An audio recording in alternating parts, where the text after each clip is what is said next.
大家記唔記得上次嘅比賽？今次係傳奇之戰02，請大家細心欣賞。今次參加比賽嘅有岩岩之王、死亡狂牛、終極射手、岩岩天馬、大地蒼鷹同埋雷霆魔龍嘅。第一回合嘅係雷霆魔龍對大地蒼鷹嘅。先發隻嘅係大地蒼鷹，之後發隻嘅係雷霆魔龍。你冇講錯。唔好嘈咯你。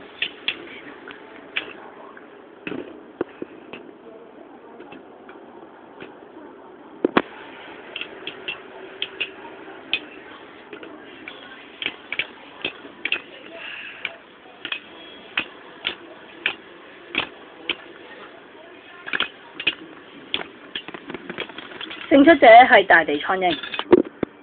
第二回合係岩岩之王對岩岩天馬。先發隻嘅係岩岩天馬，之後發隻嘅係岩岩之王。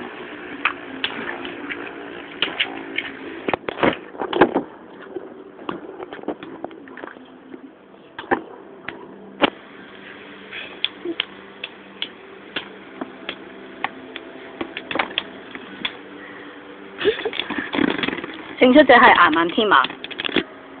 依家係死亡狂牛對終極射手。先發隻嘅係死亡狂牛，之後發隻嘅係終極射手。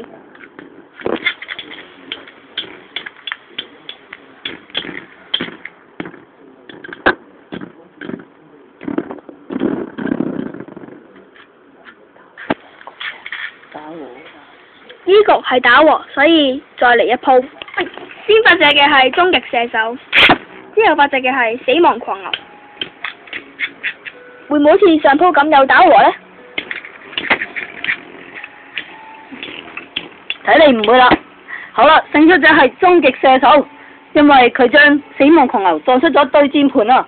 佢而家仲轉緊啦，可想而知佢嘅持久力有幾強呢？經過啱啱一場激烈嘅戰爭，依家已經揀到前3強啦。呢個係準決賽，參加者有大地蒼鷹、終極射手同埋岩岩天馬嘅。決賽裏面嘅第一回合由終極射手對岩岩天馬嘅。先發隻嘅係岩岩天馬，之後發隻嘅係終極射手。岩岩天馬被終極射手撞出對戰盤，所以呢局係終極射手勝。呢回合係由大地蒼鷹對岩岩天馬。先發隻嘅係大地蒼鷹，之後發隻嘅係岩岩天馬。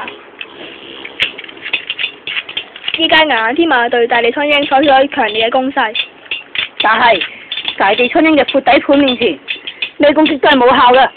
睇下會唔會好似卡通咁講啦？睇嚟係會喎。依家岩岩天馬嘅回轉速度開始變慢啦，而且大地蒼鷹亦都俾佢嗰支強烈嘅攻勢。有結果啦！依家勝出者係大地蒼鷹，所以今次晉身到決賽嘅2名選手就係呢2位，包括有終極射手同埋大地蒼鷹嘅。先發隻嘅係終極射手，之後發隻嘅係大地蒼鷹。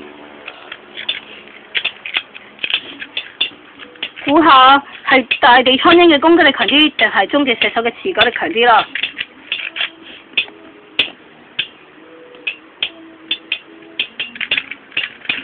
睇嚟2個鬥到勢均力敵喎。咦？唔係喎，有結果咯，差唔多，因為終極射手嘅回轉力開始變慢啦，輸埋啦！最後勝利者係大地蒼鷹，所以今次嘅傳奇之戰02係大地蒼鷹勝出，好嘢！我哋打鼓掌。